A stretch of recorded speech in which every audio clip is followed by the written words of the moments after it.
So welcome. Thanks for coming to our So You Want to Start a Journal Tips and Tricks to Save You Time workshop. My name is Carlotta Kern. I use she, her pronouns. I'm the head of the Open Scholarship Commons and Digital Scholarship Librarian. So my role is really to help folks think about how they can use digital tools and methods to both analyze the research they're doing and also using those tools to share research widely. So that's my interest in being here today for this journal workshop. And I'll let Liz introduce herself. Hi, I'm Liz Bedford, and I am the Scholarly Publishing Outreach Librarian. So I do a lot of work with folks who are interested in distributing the products of their research, both their data and their publications. And I am thrilled to be here to talk to you about starting your own journal. So we will definitely be giving a very broad overview on the journal publishing process. So you're in the right place today. Really happy to have you here. I am going to go ahead and have Liz move over to the next slide. And our goals for this workshop today are really to save you time in the end by discussing different elements that are needed to create and maintain successful journals. We're going to look at different platforms that are available through the libraries for publishing open access journal and hopefully give you some awareness on how we in the libraries can support journal publishing. So this workshop is going to present you with a lot of questions to think about during your planning process. So there's no real right or wrong way to start a journal. It really just depends on your own context. So we'd encourage you to take the questions that we talk about today and reflect on those that resonate with your particular project. And our goal is really to just kind of, again, give you those broad areas to consider that will help you create a really successful and sustainable journal. So we're going to take a couple of minutes here at the beginning of our workshop. We have this fun activity that is this open access journal canvas. And what this is just a broadsheet kind of covering the areas that we'll talk about in a little bit here to give you a sense of the areas you should think about when you're starting a journal.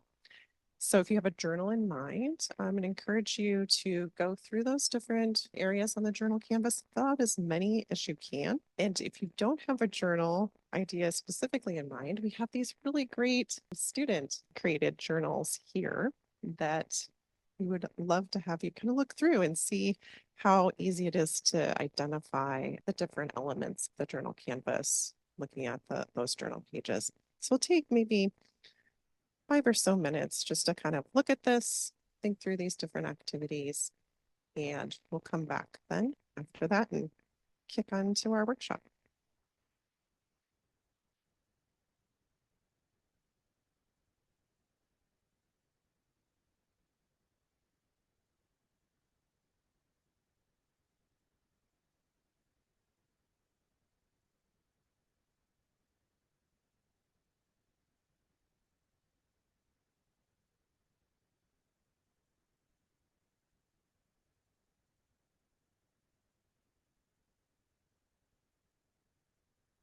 Okay, and we're gonna come back to the workshop here.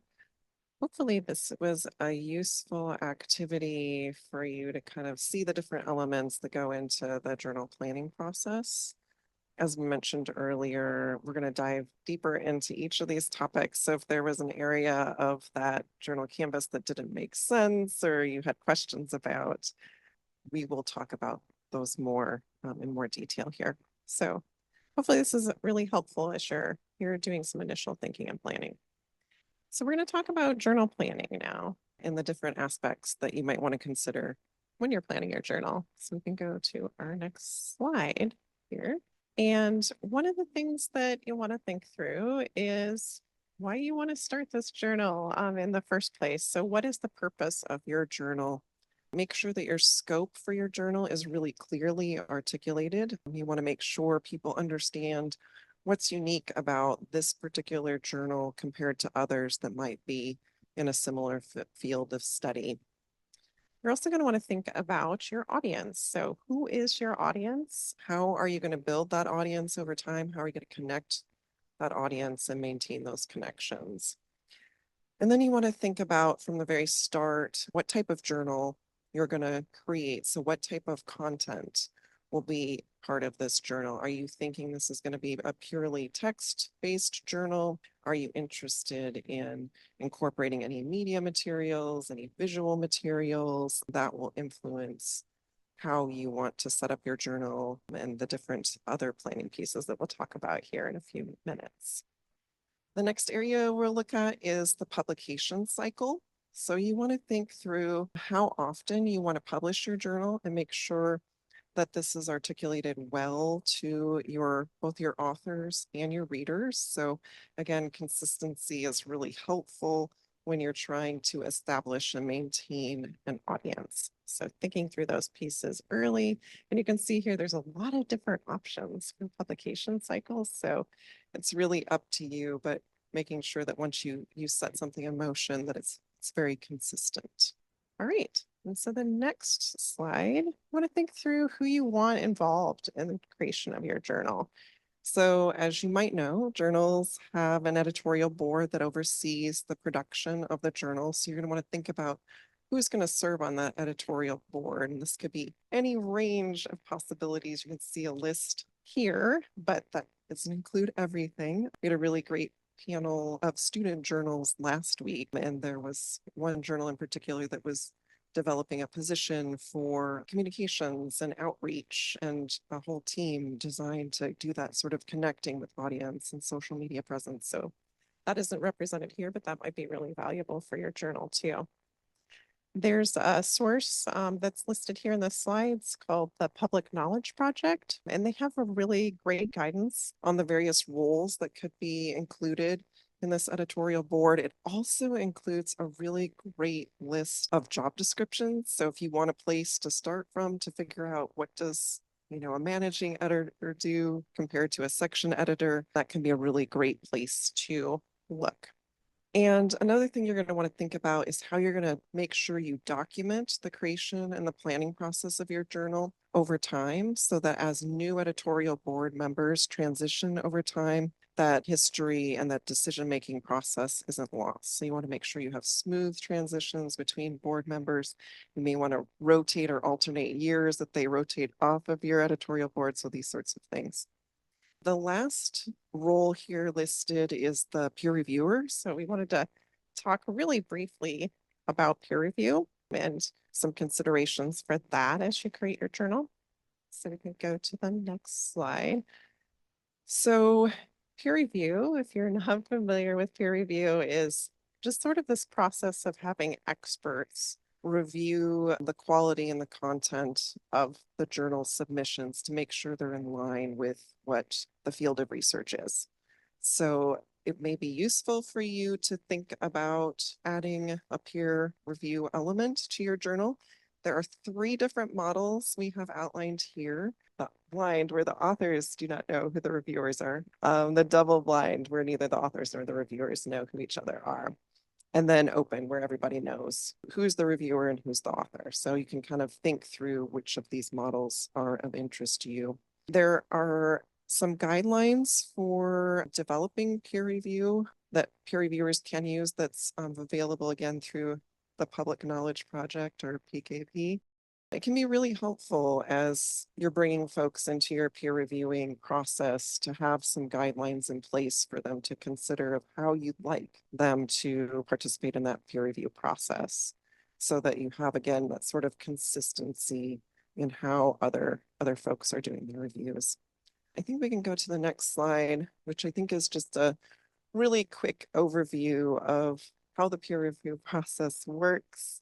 So again, you're having folks submit an article, authors submit their article, and the editor really kind of decides the next step for the article. If it falls within the purview of the journal's scope, it will move on to this peer review process. And then peer reviewers will look at it, make some recommendations that the editor will review, and then decide from there these different paths forward for that particular article.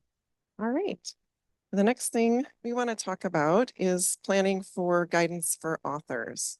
So want to think about how and where authors are going to submit their articles. And again, what types of files are acceptable for submission? So as part of your peer review process, do you want to make sure that everybody's using Word docs or Google Docs? What is the easiest for those reviewers? What types of files are you willing to accept versus not accept? What can your platform that you're going to select for your journal support in terms of multimedia and other pieces that might go hand in hand with your journal? Another thing that can be really helpful is to have a style guide developed for the journal. So this would make sure that all authors are writing and using formatting in a consistent style. So saves a little time for the editor having to go through and do all of that extra work. And then making sure you're clear about how you're going to review the materials that are submitted. And sometimes it can be helpful to kind of browse other journals to see how they address these different issues of style when you're developing your own journal. So at this point, I'm going to turn things over to Liz, who's going to talk about licensing the rights. Thanks, Roletta. So, one of the things that you're going to need to think about as you are starting up your journal is making sure that you have the rights that you need as a publisher in order to actually distribute the materials that your authors will be giving you. So this means having your author sign an agreement explicitly stating that it's okay for you to publish your work, because under US copyright law, this is something, the kinds of activities that you're going to need to do in publishing, meaning distributing the work, putting it online. Those are things that, again, under US law are usually the provenance of the copyright holder. So having your authors explicitly say to you in writing that it's okay to do these things is kind of a critical legal underpinning for the work that you're going to be doing. And the document that you're going to use is often called an author's agreement or a publishing agreement. Now, the platform that you're using potentially is going to have an impact on whether the terms that you include in your author's agreement align with the publishing platform. So it's really critical to have a good sense of what your platform's terms of use are and make sure that they're aligning well with the publishing agreement that you create. You're also going to want to consider whether you will assign any licenses to the work that you're distributing, and we are going to talk about that a little bit more in a minute. Because what I have just described is actually two different set of licenses, and this can get kind of complicated and confusing for people, because when we think about the work and impact of publishing, there are actually two sets of audiences that the copyright holder to the work need to make sure that they're addressing. The way that I like to think about this is in terms of a direct license versus a universal license. So that publishing agreement or that author's agreement is an agreement between the copyright holder and you as the publisher. It is a direct one-on-one contract, basically, that's transferring those rights that the publisher needs in order to publish the work. However, the copyright holder also is going to want to share potentially with the world how they want the readers of their work to be able to use their work. I think about this in terms of a universal license, and this is going to be the domain of Creative Commons licenses, which we're going to talk about again in a minute. But just remember that there are these two sets of agreements that you're going to need to cover over the course of this process. Now, regardless of what strategies you choose, it's really critical that you be transparent about what you are doing, both with your authors and with your readers, and also making sure that you are setting your future self up for success and the future of your publication up for success. So good journals will have a section on their website really detailing what their copyright and licensing policies are, so that authors really have a sense of what they're getting into before they're asked to sign any documents. But it's also, when you're thinking about this setup, having a good system for keeping track of it, everything is also going to be really critical. So make sure that all of this information and, of course, any changes that you make to it is documented and shared in a place where it can transfer easily between journal managers. We know that people are going to come and go as part of your project. So you need to think about where you're keeping these agreements and how you're going to transfer them over time. Before we jump into talking the library's specific support for publishing, we want to take a brief moment to acknowledge that the library's publishing program is really designed to support open access publishing in particular. Now, if you're not familiar with open access publishing, this is a system that provides free access to academic and research information. This is in contrast to the traditional for-profit scholarly publishing system. Often, you may have encountered this, for example, in the research databases that you often use, and where UW and the libraries in particular pay thousands of dollars to provide you with access to these research articles. And the only reason that you have access to them without hitting a paywall is because you are associated with the university. So when we think about open access, there are three prongs for what that actually means. First is that, as I said, there are no paywalls involved. I don't know if you've had the experience being off campus or not using the proxy system, going to a website or a database and being asked to pay like $40 to see an individual article. That is a very common pricing scheme. That kind of paywall can be really prohibitive for researchers or even members of the public who want to access this critical information that's being shared in these journals. So when we talk about open access publishing, one of the foundational pieces is that there are no paywalls involved. The second best practice here is that authors keep their copyright. I had mentioned before that you are going to want, when you are setting up your own journal, to create a system whereby you get the rights to distribute the work from the copyright holder or the author. But there are a couple of different ways of doing that, which I'm going to go into in a minute. And then the final aspect of open access publishing that's really important is that it is distributed in a way that allows users or readers to reuse the material. We know that scholarship is a conversation. We know that advances in research are built off of the work of people that come before us. And so having a system in place whereby readers can reuse the materials is pretty critical for advancing the scholarship that we are all trying to do. So it's one of the key components of open access publishing. So as I said, there are a couple of different ways that the publisher's agreement or the author's agreement can go. The two big buckets is whether that publishing agreement is in the form of a copyright transfer or a non-exclusive license to the copyrighted works. So again, as I said, under US law, publishers need the permission of the copyright holder in order to distribute their work. But in the case of a non-exclusive license, what that means is that the copyright holder says, here, I am giving you permission to do these activities in support of publishing, but I'm going to keep all of my rights. And I'm also going to keep the right to enter into other agreements with different people if I so choose. So that's what a non-exclusive license means. It is a license as opposed to a transfer. And the non-exclusive part means that the author can enter into other agreements with other individuals or those kind of universal agreements that I talked about earlier. In contrast with a copyright transfer, and unfortunately, this is the mechanism that is often used in traditional closed access publishing, the publisher will ask the author or the copyright holder to completely give up their copyright over the course of the publishing agreement. And while, yes, that means that the publisher does have the right in order to distribute the work, the author, the original copyright holder, is left with nothing. So they can't they can't make copies themselves. They can't necessarily build off of their own work. They can't distribute the work to their friends or their students or their colleagues. So it is really, this kind of copyright transfer is really limiting to the author. So for open access publishing, we absolutely, it's fairly critical that the publishing agreements take the form of a non-exclusive license rather than that copyright transfer.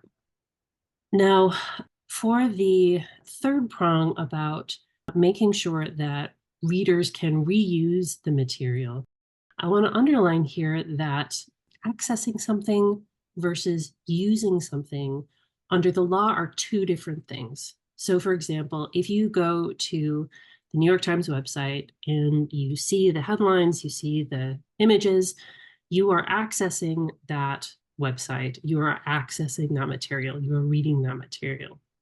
The fact that you can see that material and that you can read it does not mean that you have the permission to do whatever you want with it. If you were to take a photograph from that website and put it on your own website, that would probably be a breach of copyright law. So not only in open access publishing do we need to provide access to take down those paywalls, but we have to make sure that it is possible to reuse the material as well. And the mechanism that we use to do this is by a suite of licenses called Creative Commons licenses. And again, these are those universal licenses that I talked about, where the copyright holder says, okay, I'm going to attach a Creative Commons license to my work. And what that will do is it will let the entire world know how I am okay with their using my work. Creative Commons licenses are also not exclusive. So if the copyright holder wants to enter into an agreement with somebody else, a sort of more specific direct license, they can do that. But if you attach a Creative Commons license, that then becomes kind of the baseline for what the world can do with your work. The great thing about Creative Commons licenses is that, as I said, it's a suite of them. There's a whole bunch of different options that you have where you can decide just how liberal you want to be in allowing other people to use their work. So the way that this works is that there are these different icons and different terms that are associated with each of the icons. And it's kind of a mix and match situation. So at the top there, you have that public domain dedication, which actually sits by itself. And that one is the absolutely most liberal of these licenses, where you say, I am putting this out into the world, and I am essentially saying that I don't want to exercise any copyright over it. Anyone can do whatever they want with it. I am no longer saying that I am exercising any exclusive rights over this material. As I said, that is a very, very liberal license, and most authors are not really interested in that. However, the ones that are underneath that CC0, that CC public domain dedication, are all called the attribution licenses, because that's the underlying factor for the rest of these licenses. And what that says is that, yes, you can use the work, but you have to make sure that you credit me when you do so. So that's that CC BY part. The other aspects of it, again, as I said, can be mixed and match. So are you okay with somebody using this to make money or not? Having it be a part of a commercial enterprise or not? Are you okay with people mixing things up, changing things, including snippets here and there? Essentially, that's legally called creating a derivative work.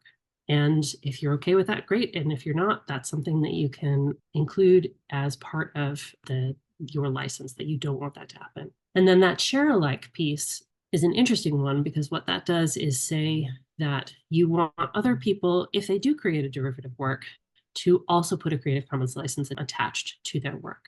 So we've got this indicator on the very left about whether from most open to least open. And you can see that there are a lot of licenses in here, and it's a pretty broad gradient. So as I said, CC0 is incredibly open. Way down at the bottom, that's CC BY, NC, ND. So that's saying that you have to attribute the work, you cannot make any money off of it, and you cannot change it in any way. And so effectively what that means is that the license says that you can effectively email a copy of it to your friends. So it's a really broad range. So one of the things that, as part of setting up your journal, is you're going to need to have a conversation with your fellow editors and the editorial board about whether you want to add a Creative Commons license to the work, and if so, which one you are comfortable with attaching to your articles. Now, why is this important? Really, open access is a social justice issue. Here at the libraries, we see the access to information as a fundamental right.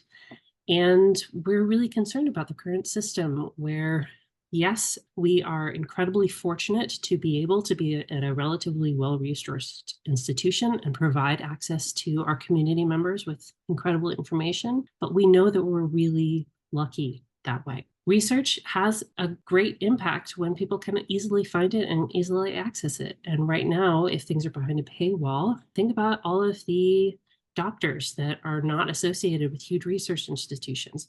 Obviously, we want to make sure that they have access to the latest medical information, but unless they're willing to pay that $40 per article, there are a lot of doctors who can't do that.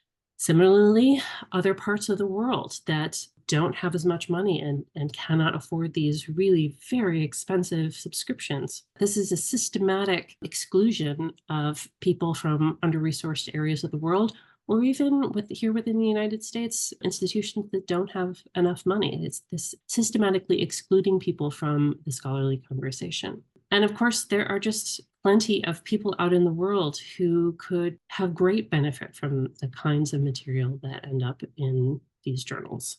Journalists wanting to know what's going on, students and teachers outside of the secondary education system, or even just concerned citizens wanting to know what is happening out in the world.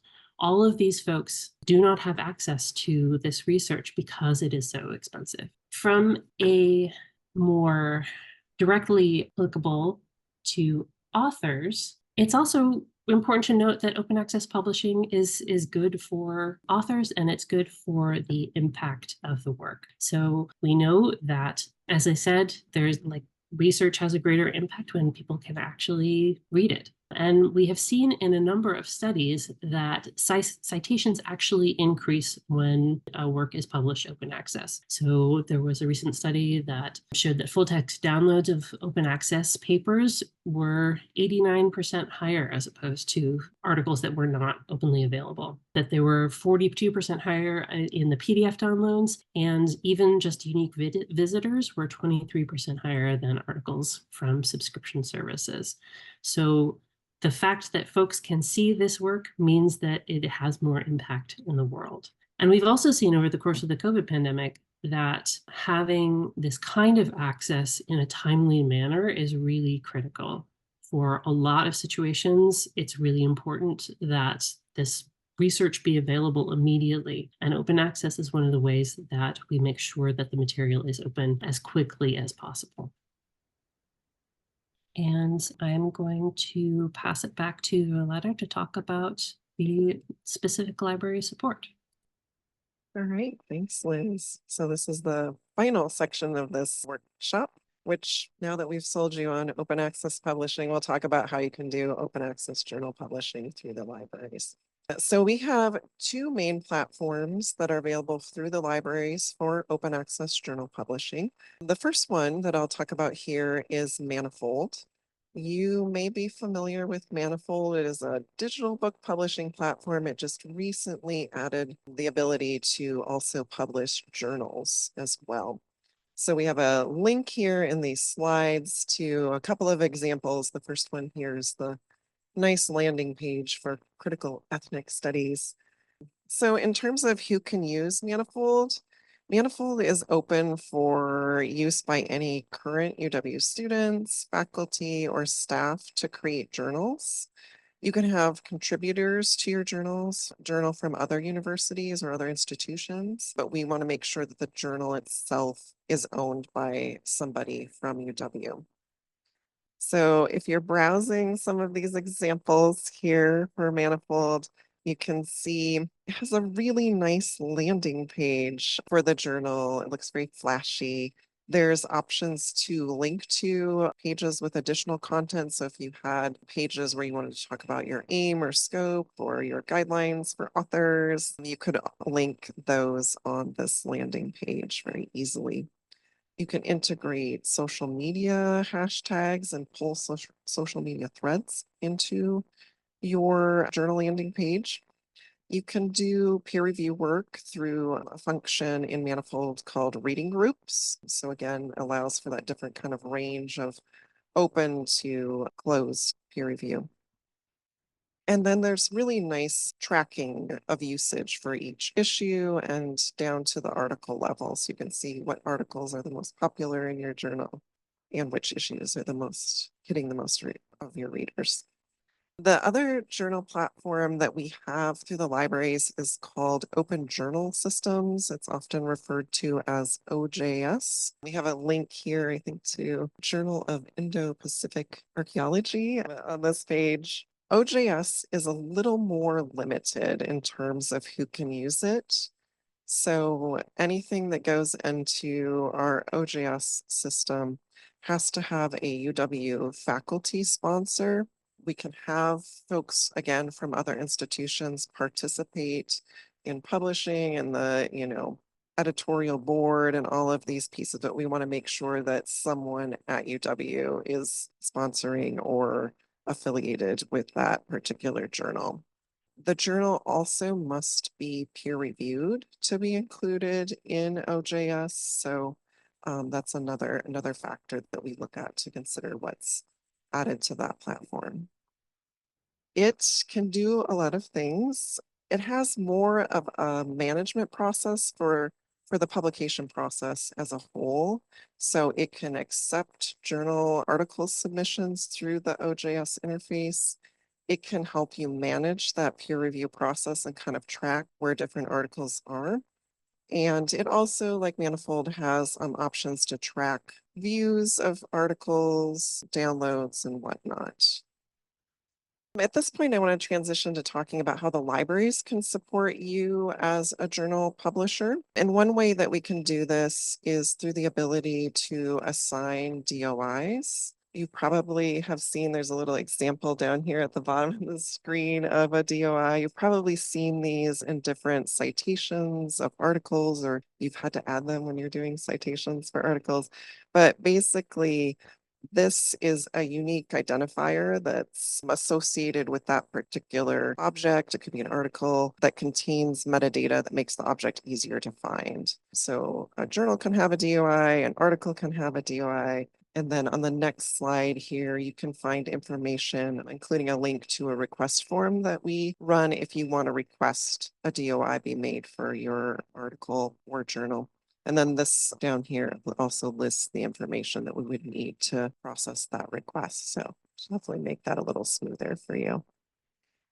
In terms of other supports that the libraries can offer, we have, as you heard earlier, we have a couple of platforms for publishing journals, so Manifold and Open Journal Systems, or OJS as it's called. We're really excited to work with you on planning any journal projects that you're interested in undertaking. So we're happy to kind of brainstorm with you, think through these different processes. As Liz talked about earlier, thinking through some of the licensing implications that might come with how you set up a journal. So please get in contact with us if you want to talk more about any of those pieces. And then we're also really happy to help give guidance or troubleshoot if you get stuck working in a particular platform or you have questions. And then we do the DOIs as well, as we just talked about. Things we cannot support right now in the libraries with our current staffing.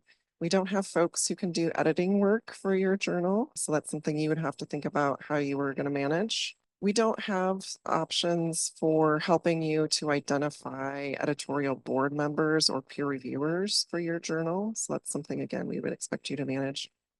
And we don't have the staffing right now to create ISSN assignments for journals. So this is, again, another one of those sort of identifying numbers that it can be associated with a journal. We can't do design work for any of your landing pages for your journal or any of those sorts of things. And if you're interested, if you're working in a different journal platform right now and you're interested in migrating content over to one of our platforms, we don't have the staffing right now to do that migration work for you, but we can help you with that planning process and talk through what that would look like and help you make that hopefully as painless of a process as possible. So I think we are to our last slide here. If you're interested in setting up a journal after all of this, please get in contact with us. We'd love to talk more with you about what that process looks like in your particular context. You can email us. We have office hours in Open Scholarship Commons and Group Workspace B every Tuesday afternoon. You're welcome to drop by there. And at this point, I think we can pause again for questions. We're happy to stick around, but otherwise, that concludes our workshop today. Thank you so much for taking the time to attend. Really appreciate it.